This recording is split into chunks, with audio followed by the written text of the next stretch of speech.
Hi all, welcome to Competitive Cracker. എൻ്റെ പേര് മിത്തു. ഞാൻ ഇന്ന് വന്നിരിക്കുന്നത് UGC നെറ്റ് എക്സാം എഴുതുന്നവർക്ക് യൂസ്ഫുൾ ആയിട്ടുള്ള ഒരു വീഡിയോയുമായിട്ടാണ്. നമ്മുടെ UGC നെറ്റിന്റെ ജനറൽ പേപ്പറിലെ ഡേറ്റ ഇന്റർപ്രിട്ടേഷൻ എന്ന് പറഞ്ഞൊരു ടോപ്പിക് ഉണ്ട് അല്ലേ? അപ്പൊ അതിലെ നമുക്കൊരു പ്രീവിയസ് ഇയർ ക്വസ്റ്റ്യൻ ചെയ്ത് നോക്കാം. സിമ്പിൾ ആയിട്ടുള്ള ഒരു ക്വസ്റ്റ്യൻ ആണ്. നിങ്ങൾക്ക് അറിയാമല്ലോ, ഡേറ്റ ഇന്റർപ്രിട്ടേഷൻ എന്നാൽ ഒരു ഡേറ്റ തന്നിട്ടുണ്ടായിരിക്കും, അത് നമ്മൾ നന്നായിട്ട് വായിച്ചു മനസ്സിലാക്കുക. അതിന്റെ അടിസ്ഥാനത്തിലായിരിക്കും ക്വസ്റ്റ്യൻ വരുന്നത് അല്ലേ? 5 ക്വസ്റ്റ്യൻസ് വരുന്നത്. ഇത് വളരെ സിമ്പിൾ ആയിട്ടുള്ള ഒരെണ്ണമാണ്. നമുക്ക് നോക്കാം. The following table shows the number of persons in thousands who got affected by COVID-19 pandemic in 5 different cities. അതായത് തൊട്ട് ഈ വരെയുള്ള 5 സിറ്റീസിൽ നമ്പർ ഓഫ് അഫക്റ്റഡ് എത്ര പേര് അഫക്ട് ചെയ്യുന്നു, 64 in thousands എന്ന് എടുത്ത് പറഞ്ഞിട്ടുണ്ട്. അതായത് 64,000 ആൾക്കാരാണ് എയിൽ അഫക്റ്റ് ആയിട്ടുള്ളത്. ഇനി ബിയിലാണെങ്കിൽ 54,000. അപ്പൊ അത് പറഞ്ഞ ശ്രദ്ധിച്ചു, നമ്മൾ 64 എന്ന് മാത്രമേ ഇവിടെ നോട്ട് ചെയ്തിട്ടുള്ളൂ, 64,000 എന്ന് എടുക്കാൻ മറക്കരുത്. അതുപോലെ തന്നെ also presents the ratio of affected male to female. അതായത് 64,000 ആൾക്കാർ എയിൽ അഫക്റ്റഡ് ആയിട്ടുണ്ട്, അതിൽ എത്ര മെയിൽസ് എത്ര ഫീമെയിൽസ് എന്നാൽ അത് 5:3 എന്നാണ് പറയുന്നത് അല്ലെ? അങ്ങനെ റേഷ്യോയും തന്നിട്ടുണ്ട്. 5:3 ആണെങ്കിൽ മെയിൽസ് എത്ര പേരുണ്ടെന്ന് നമുക്ക് പറയാം. എങ്ങനെയാ പറയേണ്ടത്? 5/8 അല്ലെ? 5:3 കഴിഞ്ഞാല് മെയിൽസ് 5, ഫീമെയിൽസ് 3, സോ ടോട്ടൽ 8 ഉണ്ട് അല്ലെ? 8ൽ 5 ഭാഗം മെയിലാണ്. 5/8 ഓഫ് എത്രയാണ്? 64,000. ഇനി ഇവിടൊക്കെ ഇങ്ങനെ 1000 അല്ലെങ്കിൽ ക്രോർ അല്ലെങ്കിൽ ലാക്ക് എന്നൊക്കെ പറഞ്ഞു വരുന്ന സമയത്ത് നമ്മൾ ഇവിടെ ഈ നീട്ടിപ്പിടിച്ച് ഈ സീറോസ് ഇങ്ങനെ എഴുതണമെന്ന് ഇല്ല. 1000 എന്നുള്ള കാര്യം നമ്മുടെ മനസ്സിലൊന്ന് ഉണ്ടായിരുന്നാൽ മതി. അപ്പൊ നമുക്ക് ജസ്റ്റ് ഈ ഒരു കാൽക്കുലേഷൻ ചെയ്യുവാണെങ്കിൽ എന്ത് ചെയ്താൽ മതി? ഇത് കട്ട് ചെയ്യുന്നു, ദെൻ 40,000 അങ്ങനെ കിടന്നാൽ മതി. എല്ലാം ആ ഒരു സീറോസിനെ അങ്ങനെ നമ്മുടെ അതുണ്ടെന്നുള്ള കാര്യം ഒന്ന് ഓർത്തിരുന്നാൽ മതി. എന്നിട്ട് ആവശ്യമുള്ളിടത്ത് അത് നമുക്ക് എഴുതാം. ക്ലിയർ അല്ലേ? അപ്പൊ അതായത് അതൊക്കെ നീട്ടിപ്പിടിച്ചിങ്ങനെ എഴുതുമ്പോഴത്തേക്ക് കാൽക്കുലേഷൻ നമുക്ക് കൂടുന്ന പോലെ തോന്നും. അപ്പൊ അങ്ങനെയുള്ളത് ശ്രദ്ധിക്കുക. അതായത് തൗസൻഡ്സ്നോ അല്ലെങ്കിൽ ക്രോർ എന്നൊക്കെ പറയുവാണെങ്കിൽ ആ 8 crore അത് അവിടെ ഉണ്ട് അല്ലെ? ഇതെല്ലാം കട്ട് ചെയ്തിട്ട് മാത്രം നമ്മൾ ആ ക്രോർ എന്ന് പറഞ്ഞാൽ മതി. അപ്പം ഈ ഒരു ഡേറ്റ് നമുക്ക് മനസ്സിലായി. ഇതിന്റെ ക്വസ്റ്റ്യൻ ചെയ്യാം. First question, the number of male persons affected by COVID-19 in city B is what person more or less than number of male persons from city A who were affected by COVID-19. അപ്പൊ ഈ ഒരു question ചെയ്യുന്നതിന് ഇവിടെ അറിഞ്ഞിരിക്കേണ്ട എന്താണ്? നമുക്കറിയാം, X is what person more than Y, അല്ലെങ്കിൽ X is what person less than Y. നേരത്തെ നമ്മൾ പല വീഡിയോസിലും പറഞ്ഞിട്ടുണ്ട്. ഇങ്ങനെ ആരെങ്കിലും പുതിയതായിട്ട് കേൾക്കുന്നുണ്ടെങ്കിൽ ഒന്ന് മനസ്സിലാക്കാൻ വേണ്ടി പറയുവാണ്.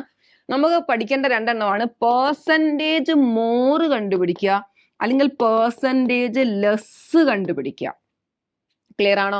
അങ്ങനെ വന്ന് ചോദിച്ചാൽ, ഇപ്പൊ ഇവിടെയും ചോദ്യം എങ്ങനെയാണ്? ഒന്നീ പെർസെൻറ്റേജ് മോർ, അല്ലാതെ നമ്മൾ നോക്കുക 2 വാല്യൂസ് കിട്ടി കഴിഞ്ഞാൽ അത് കൂടുതലാണോ കുറവാണോ നോക്കിയിട്ട് നമുക്ക് പറയാം പെർസെൻറ്റേജ് മോർ അല്ലെങ്കിൽ പെർസെൻറ്റേജ് ലെസ്. അപ്പൊ ഈ ഒരു കാര്യം ഒന്ന് ശ്രദ്ധിക്കുക. 2 വാല്യൂസ് തന്നതിന് ശേഷം മാത്രമേ നമ്മളോട് പെർസെൻറ്റേജ് മോർ അല്ലെങ്കിൽ 2 വാല്യൂസ് ഉണ്ടായിരിക്കും, എന്നിട്ടാണ് പെർസെൻറ്റേജ് മോർ അല്ലെങ്കിൽ പെർസെൻറ്റേജ് ലെസ് ചോദിക്കുന്നത്. ഇപ്പൊ ഫോർ എക്സാമ്പിൾ ഇത് എക്സും വൈയും ആണെങ്കിൽ ഒന്ന് ഇങ്ങനെ ചോദിക്കാം, എക്സ് വൈയേക്കാൾ എത്ര ശതമാനം കുറവാണ് അല്ലെ? Percentage less. X is what percent less than Y. അങ്ങനെ ഒരു ചോദ്യം വരാം. അല്ലെങ്കിൽ നമ്മളോട് ചോദിക്കാം, Y is dash percent more than X. എക്സിനെക്കാട്ടിൽ എത്ര ശതമാനം കൂടുതലാണ്. അങ്ങനെ 2 ചോദ്യങ്ങളാണ് ചോദിക്കുന്നത് അല്ലെ? അപ്പം 2 നമ്പേഴ്സ് ഉണ്ട്, പെർസെൻറ്റേജ് മോർ അല്ലെങ്കിൽ പെർസെൻറ്റേജ് ലെസ് ചോദിച്ചാൽ എന്ത് ചെയ്താൽ മതി? ഈ 2 നമ്പേഴ്സിന്റെ ഡിഫറൻസ് അല്ലെ, എത്ര കൂടുതലാണ് എത്ര കുറവാണെന്ന് ചോദിച്ചാൽ ഈ ഒരു വ്യത്യാസമാണ്. ഇപ്പൊ നമ്മൾ പറയുവാണ് എക്സ് വൈയേക്കാൾ എത്ര കുറവാണെന്ന് ചോദിച്ചാൽ 10 കുറവാണ്. ഇനി വൈ എക്സിനേക്കാൾ എത്ര കൂടുതലാണെന്ന് ചോദിച്ചാൽ ആ ഒരു ഡിഫറൻസ് ആയ 10 തന്നെയാണ് അല്ലെ? അപ്പം പെർസെൻറ്റേജ് മോർ ചോദിച്ചാൽ ഡിഫറൻസ് എടുക്കുക, താഴെ നമ്മൾ കൊടുക്കേണ്ട ബേസ് അല്ലെങ്കിൽ ഇനിഷ്യൽ വാല്യൂ എന്നൊക്കെ പറയും. ഓക്കെ, എന്തിനെ വെച്ചാണോ കമ്പയർ ചെയ്യുന്നത് എന്നുള്ള രീതിയിൽ. അപ്പോൾ ഓർക്കാൻ ഒരു എളുപ്പമാർഗം പറഞ്ഞുതരാം. പെർസെൻറ്റേജ് മോർ ചോദിച്ചാൽ ഞാൻ പറഞ്ഞു 2 നമ്പേഴ്സ് തന്നിട്ട് അത് ചോദിക്കത്തുള്ളൂ അല്ലെ? പെർസെൻറ്റേജ് മോർ അല്ലെങ്കിൽ പെർസെൻറ്റേജ് ഇൻക്രീസ് എന്ന് ചോദിച്ചാൽ ഈ 2 എണ്ണത്തിലെ ചെറിയ നമ്പർ ഏതാണോ അത് എഴുതിക്കൊള്ളുക. അപ്പൊ ഡിഫറൻസ് ബൈ 80 into 100. ഡിഫറൻസ് എന്ന് പറയുമ്പോൾ 90 - 80 by 80 into 100. ഇനി അതേപോലെ പെർസെൻറ്റേജ് ലെസ് ആണ് ചോദിക്കുന്നതെങ്കിൽ ന്യൂമറേറ്റർ എന്താണ്? ഡിഫറൻസ് തന്നെ അല്ലെ? ഈ 2 നമ്പേഴ്സിന്റെ തന്നിരിക്കുന്ന 2 നമ്പേഴ്സിന്റെ ഡിഫറൻസ് എടുക്കുക. താഴെ എന്താ? ഇപ്പൊ നിങ്ങൾക്ക് മനസ്സിലായി കാണും. പെർസെൻറ്റേജ് മോർ അല്ലെങ്കിൽ ഇൻക്രീസ് ചോദിച്ചപ്പം സ്മോളർ നമ്പർ കൊടുത്തു. പെർസെൻറ്റേജ് ലെസ് അല്ലെങ്കിൽ പെർസെൻറ്റേജ് ഡിക്രീസ് ചോദിച്ചാൽ എന്ത് ചെയ്യണം? ഇതിലെ ലാർജർ നമ്പർ കൊടുക്കുക into 100. ക്ലിയർ അല്ലേ? അപ്പൊ ഇതൊന്ന് പഠിച്ചു വെച്ചേക്കുക. പെർസെൻറ്റേജ് മോർ എന്ന് പറഞ്ഞാൽ രണ്ട് നമ്പേഴ്സിന്റെ ഡിഫറൻസ് എടുക്കുക, സ്മോളർ നമ്പർ ഇൻറ്റു 100. ഇനി പെർസെൻറ്റേജ് ലെസ് ചോദിച്ചാൽ ഡിഫറൻസ് എടുക്കുക, ലാർജർ നമ്പർ ഇൻറ്റു 100. ക്ലിയർ അല്ലേ? അതാണ് പെർസെൻറ്റേജ് മോർ അല്ലെങ്കിൽ പെർസെൻറ്റേജ് ലെസ് അല്ലെങ്കിൽ പെർസെൻറ്റേജ് ഇൻക്രീസ് അല്ലെങ്കിൽ പെർസെൻറ്റേജ് ഡിക്രീസ്. അതുപോലെ ഒരെണ്ണം കൂടെ ഉണ്ട്, X is what percent of Y എന്ന് ചോദിച്ചാൽ എന്താ എഴുതേണ്ടത്? X by Y into 100. Okay, അപ്പൊ ഇത് മൂന്നില് ഏതെങ്കിലും ഒന്നോ രണ്ടോ ചോദ്യങ്ങളൊക്കെ ഈ ഇതിനെ ബേസ് ചെയ്തിട്ടുള്ള ഒരെണ്ണം കാണും. ക്ലിയർ അല്ലേ? അപ്പൊ ഇത് എല്ലാവരും നോട്ട് ചെയ്തെടുക്കുക. അപ്പൊ നമുക്ക് ഈ ക്വസ്റ്റ്യൻ ചെയ്യാം. Number of male persons affected by COVID-19 in city B. Males of city B is what person more or less than? അതായത് നമ്മളുടെ ഒരു വാല്യൂ ഇതാണ്, മെയിൽസ് ഓഫ് സിറ്റി ബി. അടുത്ത വാല്യൂ എന്ന് പറയുന്നത് എന്താ? ഈ പറയുന്ന വാല്യൂ ഇതിനെക്കാട്ടിൽ എത്ര ശതമാനം കുറവാണ് അല്ലെങ്കിൽ കൂടുതലാണ്? അത് അവർക്ക് അറിയില്ല, അവർ ചോദിക്കുകയാണ് മോർ ആണോ ലെസ് ആണോ എന്നുള്ളത് നമ്മൾ കണ്ടുപിടിച്ച് പറയണം. Okay, than the number of male persons from city A, males of city A. അപ്പൊ ഈ രണ്ട് വാല്യൂ നമുക്ക് ആദ്യം കണ്ടുപിടിക്കാം. ഓക്കെ, അപ്പൊ മെയിൽ ഓഫ് ബി, ബി എന്ന് പറഞ്ഞാൽ ബിയിൽ എത്ര പേരുണ്ട്? 54,000 ഉണ്ട്. അതിൽ മെയിൽസ് എത്ര ആണ്? 5/9 അല്ലെ? 5 + 4 9 ആണ്. സോ 5/9, അതായത് 5/9 ഓഫ് 54,000 അല്ലെ? 1000 എന്നുള്ളത് ഒന്ന് മനസ്സിൽ വെച്ച് നമ്മൾ കാൽക്കുലേഷൻ അങ്ങനെ സീറോസ് എഴുതണമെന്നില്ല, എഴുതിയാലും കുഴപ്പമൊന്നുമില്ല. ഓക്കെ, അപ്പൊ കട്ട് ചെയ്യാം. ഇത് കട്ട് ചെയ്താൽ 6, സോ 30,000 ആണ് വരുന്നത് അല്ലെ? ഇനി മെയിൽ ഓഫ് ബി എന്ന് എ എന്ന് പറഞ്ഞ ഏതാണ്? മെയിൽ ഓഫ് എ, ഇവിടെ ടോട്ടൽ 8 ഉണ്ട് അല്ലെ? That is 5/8 of 64,000. 5/8 ഓഫ് 64,000. അപ്പൊ നമുക്ക് കട്ട് ചെയ്യാം. 8 5 × 8 40,000. അപ്പൊ ഇവിടെ 30,000 ഉണ്ട്, ഇവിടെ 40,000 ഉണ്ട്. അപ്പൊ ഇത് കൂടുതലാണോ ഇതിനെക്കാട്ടിൽ എന്താണ് ഇവിടെ? ഇവിടെ 30, അതായത് ഈ പറയുന്ന മെയിൽ അല്ലെങ്കിൽ male persons of city B is what person more or less. അപ്പൊ ആദ്യം നിങ്ങൾ പറ പെർസെന്റേജ് വിട്ടോ, മോർ ആണോ ലെസ് ആണോ? ഈ പറയുന്ന വാല്യൂ ഇതിനെക്കാട്ടില് കുറവാണ് എന്ന് വെച്ചാൽ നമുക്ക് കണ്ടുപിടിക്കാനുള്ളത് പെർസെന്റേജ് ലെസ് ആണ് അല്ലെ? മനസ്സിലായി? ഈ ഒരു വാല്യൂ എന്ന് പറയുന്നത് ഇതിനെക്കാട്ടിൽ കുറവാണെന്ന് നമുക്ക് മനസ്സിലായി. സോ എത്ര ശതമാനം കുറവാണെന്നാണ് നമുക്ക് കണ്ടുപിടിക്കേണ്ടത്. അപ്പൊ പെർസെന്റേജ് ലെസ് എന്ന് പറഞ്ഞാൽ എത്രയാണ്? ഇവരുടെ ഡിഫറൻസ് എടുക്കുക, 30,000 40,000 അല്ല, ഡിഫറൻസ് എത്രയാണ്? 10,000 അല്ലെ? 10,000 ബൈ എന്താ? ലെസ്. പെർസെന്റേജ് ലെസ് ചോദിച്ചാൽ ഏത് നമ്പർ എഴുതണം? പെർസെന്റേജ് ലെസ് അല്ലെങ്കിൽ പെർസെന്റേജ് ഡിക്രീസ് ചോദിച്ചാൽ ലാർജർ നമ്പർ. സോ 40,000 × 100. ക്ലിയർ അല്ലേ? ഈ 1000 ആ സീറോസ് അങ്ങ് പോകുമല്ലോ. ഓക്കെ, ഇവിടെ നമുക്ക് കട്ട് ചെയ്യാം. ദെൻ 100/4 25%. ക്ലിയർ അല്ലേ? സോ ഓപ്ഷൻ ഏതാ പറയേണ്ട? ശ്രദ്ധിച്ചോണം, 2 ഓപ്ഷൻ ഉണ്ട്. അതിൽ ഏത് ഓപ്ഷൻ എടുക്കേണ്ടത്? 25% ലെസ്. ഓപ്ഷൻ എ ആണ് കറക്റ്റ് അല്ലെ? പെട്ടെന്ന് മാർക്ക് ചെയ്യരുത്. ഇവിടെ 25% മോർ എന്നാണ് നമുക്ക് മനസ്സിലായി. ഈ വാല്യൂ ഇതിനെക്കാട്ടിൽ കുറവാണ്, പെർസെന്റേജ് ലെസ് ആണ് അറിയേണ്ടത്. So option A 25% less. Clear അല്ലേ? Next question. Find the average number of females who were affected by COVID-19 in the all 5 cities. എല്ലാ സിറ്റീസിലും കൂടെ ഇത് COVID-19 അഫക്ട് ചെയ്ത ഫീമെയിൽസിന്റെ ആവറേജ് ആണ് വേണ്ടത്. അതായത് എയിൽ നിന്നുള്ള ഫീമെയിൽസ്, ബിയിൽ നിന്നുള്ള ഫീമെയിൽ, സിയിൽ നിന്നുള്ള എല്ലാം കൂടെ എന്ത് ചെയ്യണം? അവരുടെ ഫീമെയിൽസിനെ കണ്ടുപിടിച്ചിട്ട് എണ്ണം കൊണ്ട് ഡിവൈഡ് ചെയ്യുക. ഓക്കെ, അപ്പൊ നമുക്ക് ചെയ്യാം. ഇവിടെ ടോട്ടൽ എത്ര ഉണ്ട്? 8 വരും, ഇവിടെ 9 വരും, ഇവിടെ 4 വരും, ഇവിടെ 12 വരും, ഇവിടെ 3 വരും അല്ലെ? ഫീമെയിൽസ് എന്ന് പറയുമ്പോൾ ഇപ്പൊ എങ്ങനെ എഴുതാം? 3/8 ഓഫ് 64,000. ഇനി ഇവിടെ ആണെങ്കിലോ 4/9 ഫീമെയിൽസ് എടുക്കണം, തെറ്റിപ്പോകരുത്. 4 ആണ് ഫീമെയിലിനെ റെപ്രസെന്റ് ചെയ്യുന്നത്. അപ്പൊ 4/9 ഓഫ് 54,000 ആണ്. അതേപോലെ ഇവിടെ ആണെങ്കിലോ 1/4 ഓഫ് 16,000. ഇനി ഡിയിലാണെങ്കിൽ 5/12 ഓഫ് 48,000. ഇവിടെ ആണെങ്കിൽ 1/3 ഓഫ് 27,000 അല്ലെ? അപ്പൊ അത് കണ്ടുപിടിക്കുക. അതിനെല്ലാം കൂടെ എന്ത് ചെയ്യണം? ഇവിടെ എത്ര എണ്ണം ഉണ്ട്? 5 എണ്ണം ഉണ്ട്. 5 കൊണ്ട് ഡിവൈഡ് ചെയ്യുക. 3/8 ഓഫ് 64. അവിടെ 1000 എന്ന് എഴുതണമെന്നില്ല, അത്ര എഴുതിയാൽ മതി. 64 അതെല്ലാം കൂടെ കൂട്ടുന്നത് ഒരു 1000 ആണ് എന്നുള്ളത് നമ്മൾ മനസ്സിലാക്കി വെച്ചിരുന്നാൽ മതി. പ്ലസ് ഇനി അടുത്ത എന്താണ്? 4/9 of 54,000 plus 1/4 of 16,000 plus 5/12 of 48,000 plus 1/3 of 27,000 അല്ലെ. ഇതെല്ലാം കൂടെ ആഡ് ചെയ്യുക, ഇതിനെ 5 കൊണ്ട് ഡിവൈഡ് ചെയ്യുക. ക്ലിയർ അല്ലേ? അത് ആൻസർ പറഞ്ഞാൽ ഒരു 1000-ലായിരിക്കും. ഓക്കെ, നമുക്ക് സോൾവ് ചെയ്യാം. ഇവിടെ 8 ആയി, ദാറ്റ് ഈസ് 24 പ്ലസ് 6 ആയി, 24 പ്ലസ് 4 പ്ലസ് 12 into 4 അല്ലേ, 5 into 4 20 plus 9. Okay, by 5. 24 plus 24 plus 24 24 into 3 12 72 9 81 അല്ലെ. 81 എന്താണ്, ഒരു 1000 ഉണ്ട്. അപ്പൊ 81,000 by 5 ആണ് ആൻസർ. ക്ലിയർ അല്ലേ? 1 എടുക്കുക, 31 6 2 0 162 ഒരു 0 കൂടെ 162 0 0. ക്ലിയർ അല്ലേ? ഓപ്ഷൻ സി 162, അതായത് 16,200. ക്ലിയർ അല്ലേ? അപ്പം ഫീമെയിൽസ് ആണ് ചോദിക്കുന്നത്. മെയിൽസ് ആണെങ്കിൽ നമ്മൾ ഈ വാല്യൂ 5/8 5/9 3/4 7/12 2/3. ക്ലിയർ അല്ലേ? Next question. In the context of city D, if out of total affected males 16 2/3% are in the age group of 21 to 25 years, 33 1/3% are in the age group of 26 to 30 years, and rest are in the age group above 30 years, then find the total number of males from city D who are affected by COVID-19 having age of 21 to 30 years. കുറച്ച് വലുതായിട്ട് ചെയ്തു എന്നുള്ളതേ ഉള്ളൂ, പക്ഷെ വളരെ simple ആയിട്ടുള്ള ഒരു question ആണ്. എന്താണ്? സിറ്റി ഡിയിലെ ടോട്ടൽ അഫക്റ്റഡ് മെയിൽസിന്റെ അത് നമുക്ക് കണ്ടുപിടിക്കാം. എങ്ങനെയാണ്? സിറ്റി ഡിയില് ടോട്ടൽ മെയിൽസ് എത്രയാണ് നോക്കേ, 7/12 ഓഫ് 48,000 ആണ് അല്ലെ. സിറ്റി ഡിയില് 7/, അതായത് മെയിൽ ആണ് 7/12 48,000. അപ്പൊ എത്ര വരും? 4 28,000 അല്ലെ. 28,000 ആണ് എന്തുള്ളത്, സിറ്റി ഡിയില് ടോട്ടൽ മെയിൽസ് ഉള്ളത്. ഇനി അതിലൊരു കാര്യം പറയുന്നത് 16 2/3% ആൾക്ക് അത്രയും 21 to 25 ഇയേഴ്സിലാണ്.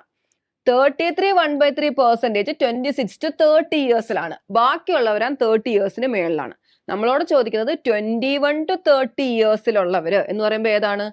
16 2/3% പ്ലസ് 33 1/3% അല്ലെ. ഇത് രണ്ടും കൂടെ കമ്പൈൻഡ് അല്ലേ. 21 to 25 ഈ പറഞ്ഞ ശതമാനം, 26 to 30 ഈ 33 1/3. അപ്പൊ ഇത് രണ്ടും കൂടെ ചേർന്നിട്ടാണ് 21 to 30. അപ്പം 16 2/3% plus 33 1/3% of 28,000. ഇതല്ലേ കണ്ടുപിടിക്കാനുള്ളൂ. ക്ലിയർ അല്ലേ? ഓക്കെ, ഇനി നമുക്ക് ഇവിടെ ഇത് ചെയ്യാം. ഇനി ഇവിടെ തന്നിരിക്കുന്ന പെർസെന്റേജ് വെച്ചിട്ട് മിക്സഡ് ഫ്രാക്ഷനിൽ കിടക്കാം. നമുക്ക് ആദ്യം ആ മിക്സഡ് ഫ്രാക്ഷനെ മാറ്റി ഫ്രാക്ഷനിലോട്ട് മാറ്റാം. എങ്ങനെയാ? 16 നിങ്ങൾക്കറിയാമല്ലോ, A/B/C ഇങ്ങനെ മിക്സഡ് ഫ്രാക്ഷനിൽ കിടന്നാൽ അതിനെ ഫ്രാക്ഷനിലോട്ട് മാറ്റുന്നത് എങ്ങനെയാണ്? A/C plus B/C അല്ലെ. A/C plus B/C. ക്ലിയർ അല്ലേ? അപ്പൊ 16 into 3 48 48 plus 2 50 50/3% plus 33 1/3 33 into 3 99 99 plus 1 100 100/3% of 28,000. Okay, 50/3യും 100/3 രണ്ടും പെർസെന്റേജ് അല്ലേ. നമുക്ക് കമ്പൈൻ ചെയ്ത് എഴുതാൻ എന്ത് എഴുതാം? 150/3%. പെർസെന്റേജ് എന്ന് പറയുമ്പോൾ ഇൻറ്റു 1/100 ഇൻറ്റു 28,000. സോൾവ് ചെയ്താൽ പോരായോ? ഓക്കെ, സോൾവ് ചെയ്യാം. 0 0 കട്ട് ചെയ്താല് ഇവിടെ 3 ആയി, ഇവിടെ 2 ആയി, ഈ 3 3 പോയി. ദാറ്റ് ഈസ് 28,000/2 14,000 അല്ലെ. 14,000 ഓപ്ഷൻ ബി. 14,000 ആൾക്കാരാണ് 21 to 30 ഇയേഴ്സ് ആണ്. നിങ്ങൾക്ക് വേണമെങ്കിൽ സെപ്പറേറ്റ് ആയിട്ടും കണ്ടുപിടിക്കാം കേട്ടോ. അതായത് 16 2/3% of 28,000 ചെയ്യാം, പ്ലസ് 33 1/3% of 28,000 രണ്ടും കൂടെ ആഡ് ചെയ്താലും മതി. എങ്ങനെ വേണമെങ്കിലും. ഇങ്ങനെ ചെയ്താൽ കുറച്ചും കൂടെ ഒന്ന് കാൽക്കുലേഷൻ കുറഞ്ഞു. എങ്ങനെ വേണമെങ്കിലും ചെയ്യാം. ക്ലിയർ ആണല്ലോ? Next question. What is the difference between total number of males in city B, C, E together and total number of females in city A, C and D together who are affected by COVID-19? അപ്പൊ ഇങ്ങനെ ഒരു കാര്യം ശ്രദ്ധിക്കണം. നമുക്കിപ്പോ ഈ ചെയ്യുന്ന 5 ക്വസ്റ്റ്യനിൽ ചില ഡേറ്റാസ് ഒക്കെ നമ്മൾ നേരത്തെ കണ്ടുപിടിച്ചതുണ്ടായിരിക്കും അല്ലെ. അപ്പൊ അങ്ങനെയുള്ളത് നമ്മൾ ഇത് ചെയ്യുന്ന സമയത്ത് നിങ്ങൾ ആ പേപ്പറിൽ ഒരു കറക്റ്റ് ആയിട്ട് ഒരു ഓർഡറിൽ നമുക്ക് പിന്നെയും എടുത്ത് നോക്കിയാൽ മനസ്സിലാവുന്ന രീതിയിൽ വേണം എഴുതാൻ. അതായത് നമ്മൾ ഫോർ എക്സാമ്പിൾ ഇവിടുത്തെ ഫീമെയിൽസ് നമ്മൾ പലത് തൊട്ട് ഈ വരെ നേരത്തെ കണ്ടുപിടിച്ചവരുണ്ട് അല്ലെ. അപ്പൊ ഇനി ഈ ഒരു ക്വസ്റ്റ്യൻ വരുമ്പോൾ നിങ്ങൾക്ക് അത് നോക്കിയാൽ മതി. അല്ലെ? അപ്പൊ അത് നന്നായിട്ട് എഴുതി വെച്ചാൽ മാത്രമേ നോക്കാൻ പറ്റുള്ളൂ. എവിടെ എഴുതിയെന്നും നമുക്കറിയണം. അപ്പൊ ആ ഒരു ഓർഡറിൽ തന്നെ അത് ചെയ്താൽ ചില കാൽക്കുലേഷൻസ് ഒക്കെ നമുക്ക് വീണ്ടും ചെയ്യേണ്ടി വരത്തില്ല. ഓക്കെ, ഇപ്പൊ നമുക്കൊന്നുകൂടെ ചെയ്യാം.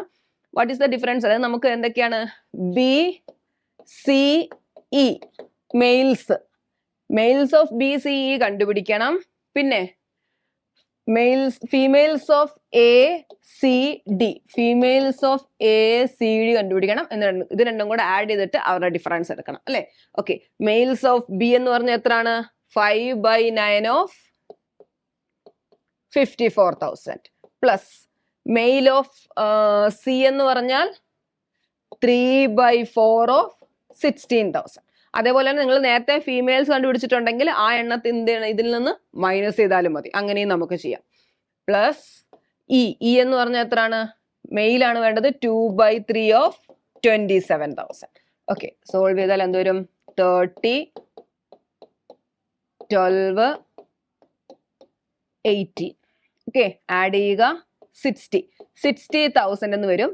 മെയിൽസ് ബിയും സിയും ഇയും കൂടെ ആഡ് ചെയ്താൽ 60,000.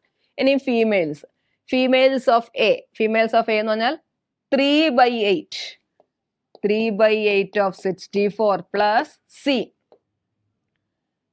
1/4 ഓഫ് 16 പ്ലസ് ഡി എന്താണ്? 5/12 of 48. Okay, 24 plus 4 plus 20. Okay, that is 48,000 അല്ലെ? അപ്പൊ 60,000 48,000 ഡിഫറൻസ് എടുക്കുക അല്ലെ? 60 മൈനസ് 48 എന്ത് വരും? 12,000 ആണ് ആൻസർ. Option C 12,000. ക്ലിയർ അല്ലേ? Next question. What is the ratio of number of females in city B and number of females in city D who are affected by COVID-19? എന്താണ്? City ബിയിലെ ഫീമെയിൽസിന്റെ എണ്ണവും city ഡിയിലെ ഫീമെയിൽസിന്റെ എണ്ണവും തമ്മിലുള്ള ratio. Okay, already നമ്മൾ നേരത്തെ ഈ datas കണ്ടുപിടിച്ചിട്ടുണ്ടെങ്കിൽ ആ values വെച്ച് ജസ്റ്റ് റേഷ്യോ കണ്ടുപിടിക്കുക. ഇനി എല്ലാം നമ്മൾ പുതുതായിട്ട് കണ്ടുപിടിക്കുകയാണെങ്കിൽ ആ വാല്യൂസ് നമ്മൾ ജസ്റ്റ് റേഷ്യോ എഴുതിയിട്ട് കട്ട് ചെയ്താലും മതി. ഓക്കെ, നോക്കിയേ, സിറ്റി ബിയിലെ ഫീമെയിൽസ് എന്ന് പറയുമ്പോൾ എത്രയാണ്? 4/9 ഓഫ് 54,000 അല്ലെ? ദെൻ വേറെ ഏതാണ്? സിറ്റി ഡിയിലെ ഫീമെയിൽ അത് എത്രയാണ്? 5/12 ഓഫ് 48,000. ഓക്കെ, കട്ട് ചെയ്യുക. 6 ഇവിടെ കട്ട് ചെയ്താൽ 4 അല്ലെ? Then that is 4 into 6/5 into 4. 1,000 വെട്ടിയല്ലോ. ദെൻ 4ഉം 4ഉം കട്ട് ചെയ്തു. 6/5 അല്ലെ? 6:5. Option D 6:5. ക്ലിയർ അല്ലേ? അപ്പൊ ഇതൊരു സിമ്പിൾ ആയിട്ടുള്ള DI ആയിരുന്നു. അപ്പൊ ഇതിൽ നമ്മൾ 2-3 കാര്യങ്ങൾ പഠിച്ചതാണ്. X is what % of Y എന്ന് ചോദിച്ചാൽ, അതേപോലെ പെർസെൻറ്റേജ് മോർ പെർസെൻറ്റേജ് ലെസ് ഇങ്ങനെ ചോദിച്ചാൽ, അങ്ങനെയുള്ള കാര്യങ്ങളൊക്കെ നന്നായിട്ട് പഠിച്ചിരുന്നാൽ നമുക്ക് ഈ ഡേറ്റ ഇന്റർപ്രിട്ടേഷൻ നന്നായിട്ട് സ്കോർ ചെയ്യാവുന്നതാണ്. അപ്പൊ ഇതിൽ തന്നെ നമുക്ക് പല തരത്തിലുള്ള ടൈപ്പുകളുണ്ട് അല്ലെ? ടാബുലാർ ഉണ്ട്, അതായത് ഇപ്പൊ നമ്മൾ ചെയ്താണ് ടേബിൾസ് തന്നിട്ടുള്ളത്, പൈ ചാർട്ട്, അങ്ങനെയുള്ളത് തന്നെ മിസ്സിംഗ് DI, അങ്ങനെ പല തരത്തിൽ അല്ലെങ്കിൽ ഒരു 2-3 ടൈപ്പ് DI ഉണ്ട്. അപ്പൊ അത് നന്നായിട്ട് മനസ്സിലാക്കിയിരുന്നാൽ അപ്പൊ നമുക്ക് എന്താ ഈ ഒരു ടോപ്പിക്കിൽ നിന്ന് മാർക്ക് നമുക്ക് ഈസി ആയിട്ട് സ്കോർ ചെയ്യാവുന്നതാണ്. അപ്പൊ ഇതേപോലെ തന്നെയാണ് നമ്മൾ ജനറൽ പേപ്പറിലെ എല്ലാ സിലബസിലുള്ള എല്ലാ ടോപ്പിക്കും നമ്മൾ പഠിപ്പിക്കുന്നത്. ഇതേപോലെ തന്നെ നിങ്ങൾ സിസ്റ്റമാറ്റിക് ആയിട്ട് പഠിക്കുകയാണെങ്കിൽ നിങ്ങൾക്ക് ജൂണിലെ എക്സാം നല്ല രീതിയിൽ ക്രാക്ക് ചെയ്യാവുന്നതാണ്. അപ്പം നെക്സ്റ്റ് ജൂണിലേക്കുള്ള ബാച്ച് നമ്മുടെ CC സ്റ്റാർട്ട് ചെയ്തിട്ടുണ്ട്. അപ്പൊ നിങ്ങൾക്ക് അതിലേക്ക് ജോയിൻ ചെയ്യാവുന്നതാണ്. അപ്പൊ നമ്മൾ പ്രൊവൈഡ് ചെയ്യുന്നത് general paper, English, economics, commerce, management, CSR physics, ഈ ടോപ്പിക്കുകളെല്ലാം നമ്മൾ പ്രൊവൈഡ് ചെയ്യുന്നുണ്ട്. ഇതുപോലുള്ള കൂടുതൽ വീഡിയോസിനായി നിങ്ങൾ ഈ ചാനൽ ഒന്ന് സബ്സ്ക്രൈബ് ചെയ്യുക. മറ്റൊരു വീഡിയോയുമായി വീണ്ടും കാണാം. Thank you.